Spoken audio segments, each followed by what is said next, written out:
Hello and welcome everyone to ISS learning platform. तो कैसे हैं आप सब और क्या हाल चाल है आपके?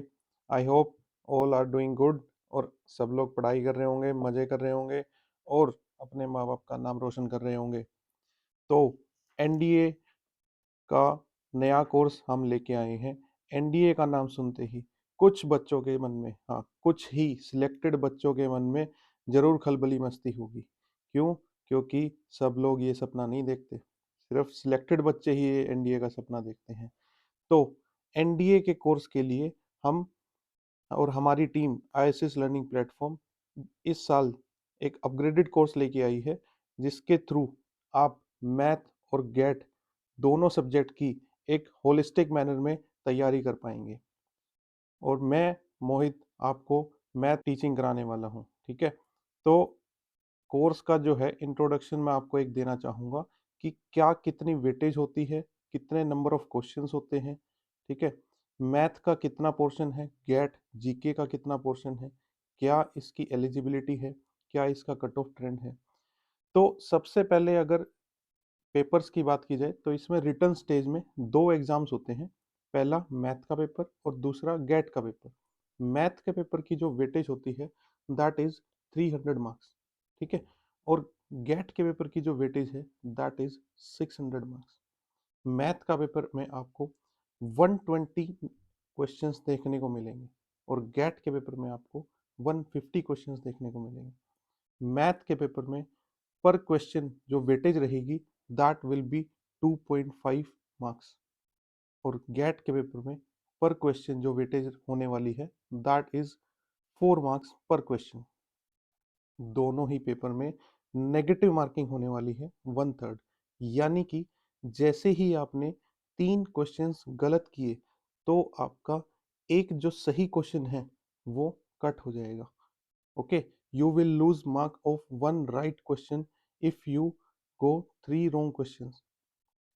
अगर इसमें आगे एलिजिबिलिटी की बात की जाए तो देखो, हर साल थोड़ी सी ये वेरिएबल एलिजिबिलिटी रहती है। ये कुछ इस तरीके से रहती है कि आपको दोनों ही पेपर में अलग अलग सेपरेटली एटलीस्ट 25% जो है सिक्योर करना पड़ेगा।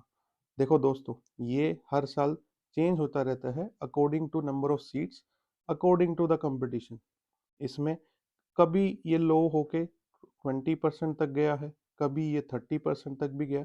तो हम इसको एक एवरेजली 25% अगर माने तो मैथ में से आपको 300 में से 25% मार्क्स मिनिमम स्कोर करना पड़ेगा to become eligible for the other paper and to be in the race.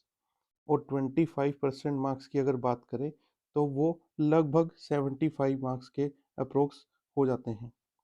इसी तरीके से आपको एटलीस्ट 25% मार्क्स गेट में भी स्कोर करना पड़ेगा और वो हो जाता है हमारा 150 मार्क्स। काफ़ी बच्चों के मन में कट ऑफ को लेके सबसे पहला सवाल आता है कि क्या कट ऑफ है इस एग्ज़ाम की। तो जो लेटेस्ट अभी तक यूपीएससी की साइड से जो कट ऑफ रिलीज हुई है वो एनडीए 1 2022 की है और एनडीए सेकंड 2022 की है। अगर आप इसमें टोटल वेटेज देखो रिटर्न मार्क्स की तो 300 प्लस 600 वो हमारी मिलके हो जाती है 900, ठीक है? तो 900 में से इन दोनों ईयर्स में या इन दोनों एग्जाम्स में एक बार जो कट ऑफ रही है that was 360 out of 900। Yes, and in nine NDA second 2022 जो कट ऑफ थी दैट वाज 316 आउट ऑफ 900। देखो ये सब मैं इसलिए बता रहा हूँ ताकि अब आप जब सिलेबस देखोगे मैथ का और गेट का तो आप स्टार्टिंग से ही डिसाइड करके चल सको कि आपका कौन सा वीक है, किस कौन सा एरिया आपका ज़्यादा स्ट्रोंग है, किस पे आपको ज़्यादा हार्ड वर्क करना है, ठीक है? और आप अपने वीक एरियाज को ओवर द टाइम स्ट्रोंग कर सको। अगर टॉपिक्स की बात की जाए मैथ में तो ये मैंने एक लिस्ट प्रिपेयर की है जिसमें मैथ्स के वो सभी टॉपिक लिस्टेड हैं जो आपसे एग्जाम्स में पूछे जाने वाले हैं, ठीक है? तो अगर स्टार्टिंग से हम देखें जैसे कि चैप्टर्स हैं sets, permutation combination, probability, binomial distribution, inequalities, AP, GP, HP, that is arithmetic progression, geometric progression, harmonic progression, series, stats, correlation, quadratic equation, two dimensional geometry में आप पढ़ेंगे point system, straight line, circle, parabola, ellipse, hyperbola और binary numbers, matrices and determinants, complex number, relations, functions, limit and continuity, differentiation, integration, three D geometry, vectors और trigonometry. Trigonometry के अंदर काफ़ी अलग अलग वेराइटी ऑफ क्वेश्चंस आते हैं, जैसे कि trigonometry ratios, trigonometry identities, trigonometry equations और heights and distances. Heights and distances आपने क्लास 10th में जरूर पढ़ा होगा। ठीक है, तो आप इसमें ये देख रहे हो कि मैंने कुछ जो टॉपिक्स हैं वो थोड़ा सा ग्रीन कलर में शेड किए हैं। इससे मैं सिर्फ ये हाईलाइट करना चाहता हूँ आपको कि ये टॉपिक्स बाकी टॉपिक्स से बहुत इजी हैं। आप इनको अच्छे से कवर कर सकते हैं और एक स्ट्रॉन्ग अपना जो है एरिया इनमें बना सकते हैं। फिर उसके बाद आपका ध्यान जाएगा इन येलो वाले एरियाज पे, limit, continuity, differentiation, vectors, 3D। इनका नाम सुनते ही काफ़ी बच्चे जिनके पास 11th में और 12th में मैथ्स रहा है या अभी करंटली पढ़ भी रहे हैं, तो उनको भी शायद इन टॉपिक से थोड़ा हिचकिचाहट होती है। लेकिन ऐसा नहीं है कि ये टॉपिक्स कवर नहीं करे जा सकते। हम इस कोर्स में इन टॉपिक्स को भी उतने ही अच्छे से कवर करेंगे जितने बाकी से करेंगे। देखो, मेरे माइंड में हमेशा ये रहेगा कि अगर आप मेरा कोर्स देख रहे हैं तो मैं इतना मान के चलूँगा कि आपको 10th तक का जो है मैथ आता है। उसके बाद आपने शायद ही कभी मैथ पढ़ा हो, मैं ये मान के चलूँ। ठीक है, मैं हर चीज़ इस हिसाब से करूँगा। लेकिन हाँ, आपको ये ज़रूर इंश्योर करना पड़ेगा कि आप 10th क्लास के मैथ तक का जो मैथ है, उसमें एक बार चाहे आपको फिर से सारी एनसीईआरटी सोल्व करनी पड़े, वो आप ज़रूर करेंगे। अगर आपको लगता है कि आप 9th के कुछ कंसेप्ट्स भूल गए या फिर आप 10th क्लास के मैथ्स के कुछ कंसेप्ट्स भूल गए, और जैसे-जैसे उनके जो यूसेज आएँगे हमारे कोर्स में या ड्यूरिंग द लेक्चर, वो मैं साथ के साथ रिवाइज़ भी करवा दूँगा। ओके। अब एक चीज़ ये है कि मैंने हर टॉपिक के ब्रैकेट में कुछ नंबर्स लिखे हैं। जैसे यहाँ पे सेट्स में 0 to 2, परम्यूटेशन में 3 to 6। ये एक्चुअली दोस्तों एवरेज नंबर ऑफ क्वेश्चंस हैं जो एनडीए के पेपर में हर बार आते हैं। भाई देखो, ऐसा है कि एनडीए कोई फिक्स्ड वेटेज नहीं देता है किसी भी टॉपिक को। वो किसी टॉपिक से किसी ईयर में कम क्वेश्चन डाल देता है, अगली बार उससे ज़्यादा क्वेश्चन डाल देता है। तो ये पिछले 5 या 6 साल के जो एवरेज है, that I have mentioned here. जैसे कि सेट में से अगर हम बात करें, मैंने लिखा है यहाँ पे 0 to 2। तो इसका मतलब ये है कि कभी सेट में से शायद ही कोई क्वेश्चन आया है, या कभी आए हैं तो मैक्सिमम 2 क्वेश्चंस तक आए हैं। परमुटेशन कॉम्बिनेशन बहुत इजी, बहुत इंटरेस्टिंग और बहुत स्कोरिंग है, बिकॉज आप देख सकते हैं इसमें number of questions up to 6 है। 6 क्वेश्चन अगर एक ही टॉपिक से आ जाए तो आपके 15 मार्क्स तो एक ही चैप्टर से सिक्योर हो जाएंगे। ठीक है, प्रोबेबिलिटी सबका फेवरेट है। लेकिन हाँ, 11th और 12th की प्रोबेबिलिटी शायद उतनी इजी नहीं है, बट स्टिल बाकी टॉपिक से बहुत इजी और इंटरेस्टिंग होने वाला है हमारा प्रोबेबिलिटी चैप्टर। यहीं पे मैंने ये चीज़ एक येलो में जो है हाईलाइट की है, दैट इज कोरिलेशन। ये इसलिए हाईलाइट की है, ऐसा नहीं है टॉपिक मुश्किल है, बट क्या है कि सीबीएसई जो 11th क्लास की जो स्टैट्स का सिलेबस है, स्टैट्स जो है बच्चे 11th क्लास में पढ़ते हैं सीबीएसई बोर्ड में, तो वहाँ पे ये मेंशन नहीं है, ये उस सिलेबस का पार्ट नहीं है। लेकिन एनडीए में है ये। तो ये थोड़ा-सा एक नया टॉपिक है जो बच्चों को स्टार्टिंग में थोड़ा-सा मुश्किल लगता है, बट जैसे ही उस पे थोड़े से भी एफर्ट लगाओगे आप लोग, तो आपका ये भी एक टॉपिक जो है बिल्कुल स्ट्रॉन्ग होने वाला है। फिर इस साइड अगर हम देखें तो फंक्शन हुआ, लिमिट एंड कंटिन्यूटी हुआ, डिफरेंशिएशन, इंटीग्रेशन हुआ। क्या है कि ये थोड़े से एब्स्ट्रैक्ट टॉपिक हैं, इनमें कंसेप्चुअल क्लैरिटी ज़्यादा चाहिएगी और नंबर ऑफ क्वेश्चंस जो है उसके आपको ज़्यादा प्रैक्टिस करने पड़ेंगे। ऐसा नहीं है जैसे आपने प्रोबेबिलिटी में कोई एक फॉर्मूला पढ़ लिया और उसके बेसिस पे आप नंबर ऑफ क्वेश्चंस कोई भी कर दोगे। लेकिन इन चैप्टर्स में, फंक्शन में, लिमिट कंटिन्यूटी में, और डिफरेंशिएशन में। इनमें आपको एकदम डेप्थ तक आपको कंसेप्ट क्लैरिटी होनी चाहिए। एक एक बारीक चीज़ की आपको ये पता होना चाहिए कि ये क्यों हुआ और ये क्यों नहीं हुआ। और फिर उसके बाद आपको क्वेश्चंस इतने प्रैक्टिस करने हैं, खास करके सबसे ज़्यादा इंपॉर्टेंट है प्रीवियस ईयर क्वेश्चंस हमारे। ठीक है, प्रीवियस ईयर क्वेश्चंस भी हम बीच बीच में हर टॉपिक वाइज, जैसे ही हमने कोई टॉपिक कवर किया तो हम प्रीवियस ईयर क्वेश्चंस को इंक्लूड करके साथ के साथ चलेंगे, क्योंकि प्रीवियस ईयर क्वेश्चन से ही हम ये जो है अंदाजा लगा सकते हैं कि एनडीए नेक्स्ट टाइम किन लाइंस पे हमसे क्वेश्चन पूछने वाला है। ओके, चलो ये तो रही टॉपिक की बात।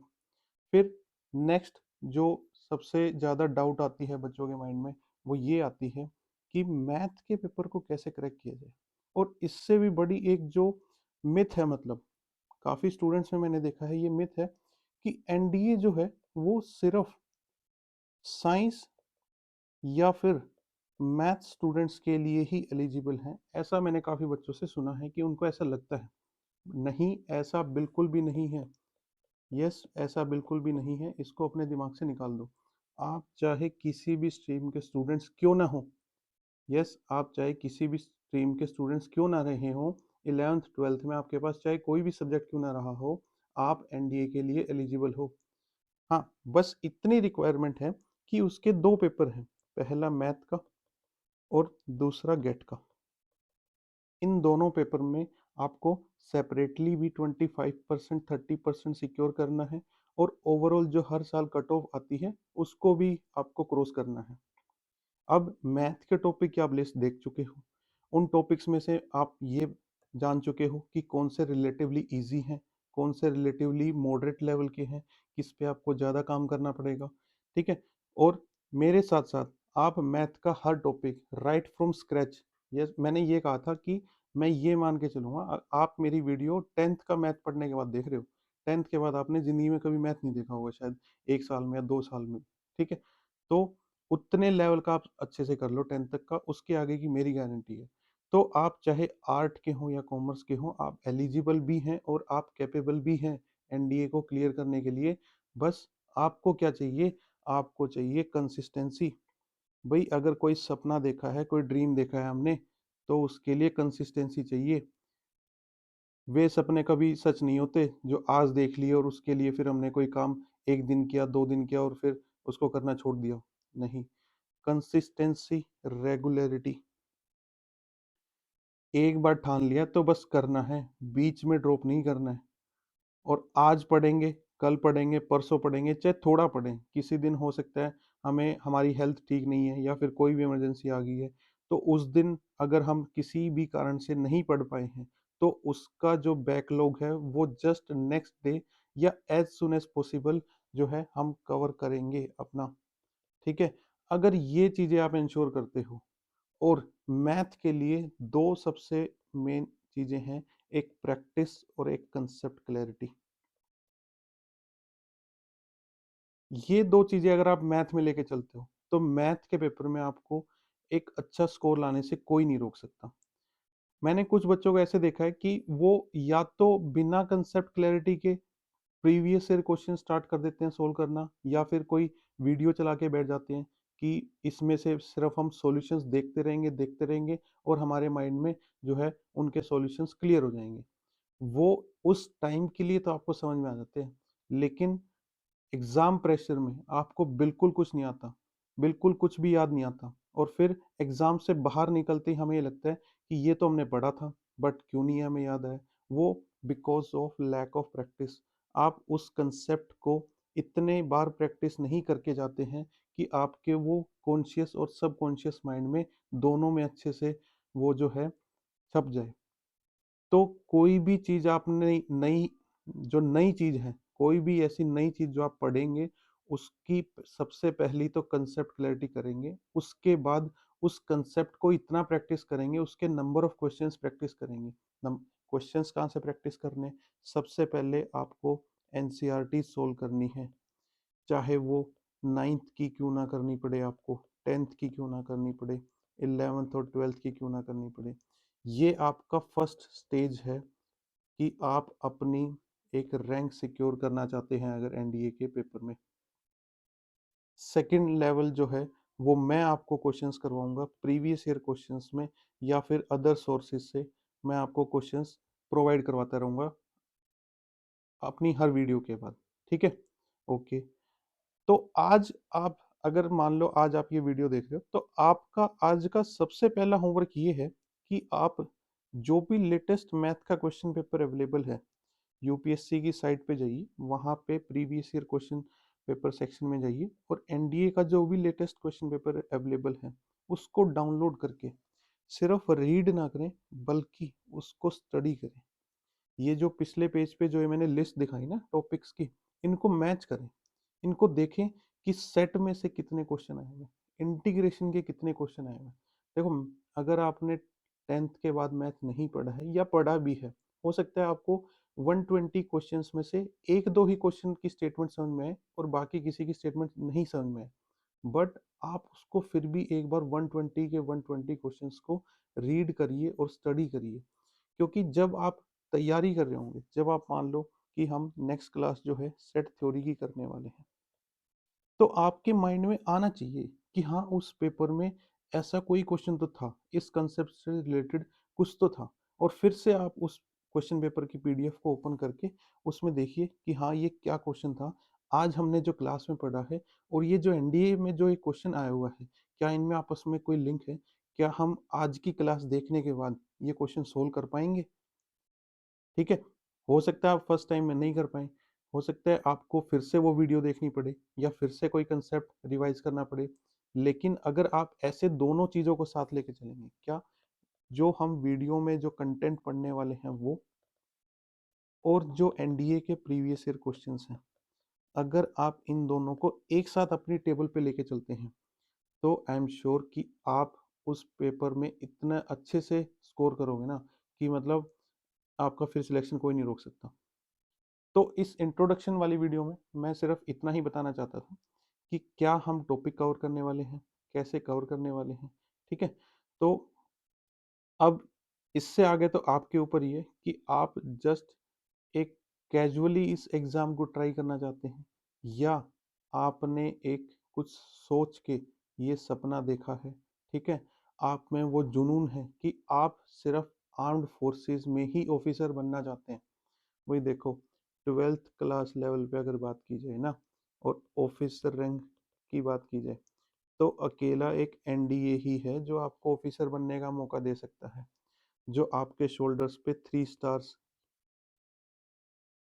आप लगवा सकते हो। ठीक है, आईएएस बनने के लिए भी आपको ग्रेजुएशन करनी पड़ेगी। ठीक है, और फिर उसके बाद यूपीएससी का एग्ज़ाम क्लियर करना पड़ेगा। इस एनडीए के अलावा ऐसी कोई भी इंस्टीट्यूट नहीं है इंडिया में जो आपको एक ऑफिसर रैंक प्रोवाइड कर सके merely at age of 18 years. आप 18 ईयर्स क्रॉस ही करेंगे और आपके शोल्डर्स पे स्टार्स होंगे। ठीक है, और आपसे और आपके पेरेंट्स से ज़्यादा प्राउड कोई नहीं होगा इस दुनिया में। तो अगर ये चीज़ ठान ली है, एक बार आपने कमिटमेंट कर दी है, तो अब हम लास्ट तक नहीं रुकेंगे जब तक इस एग्ज़ाम को फोड़ ना दें। तो ठीक है, इस इंट्रोडक्शन में इतना ही था, और नेक्स्ट वीडियो में मिलते हैं हम, और वहाँ से हम अपना सिलेबस स्टार्ट करेंगे। सबसे पहले हम पढ़ने वाले हैं सेट थ्योरी। तो अभी का एक होमवर्क तो आपको ऑलरेडी बता दिया है मैंने, जैसे कि आपको करना है एनडीए का question paper, latest question paper download और उसको स्टडी करना है। सेकंड होमवर्क ये है, आप आने वाले 2-3 दिनों में, ठीक है, आने वाले 2-3 दिनों में 9th और 10th की एक बार एनसीईआरटी जो है ना, उससे गो थ्रू कर लो। मैं ये नहीं कह रहा हूँ कि हर क्वेश्चन आप डिटेल में सोल्व करो, उसमें शायद थोड़ा ज़्यादा टाइम लग जाएगा। आप या तो चैप्टर्स की जो समरी होती है लास्ट पेज पे, ठीक है, वो रीड कर सकते हो, या फिर एग्जाम्पल्स रीड कर सकते हो। उससे क्या है, आपको एक रिकैप मिल जाएगा कि हाँ 9th और 10th में हम क्या पढ़ के पास हुए थे। ठीक है, और फिर आगे जो आने वाले टॉपिक्स हैं वो आपको चुटकियों में यूँ ईजिली समझ में आ जाएंगे। फिर आपको ये नहीं लगेगा कि हाँ 11th में मेरे पास मैथ है या नहीं है, मैं एडवांटेज में हूँ या नहीं हूँ। ओके, चलो, all the best and see you in the next class. Thank you.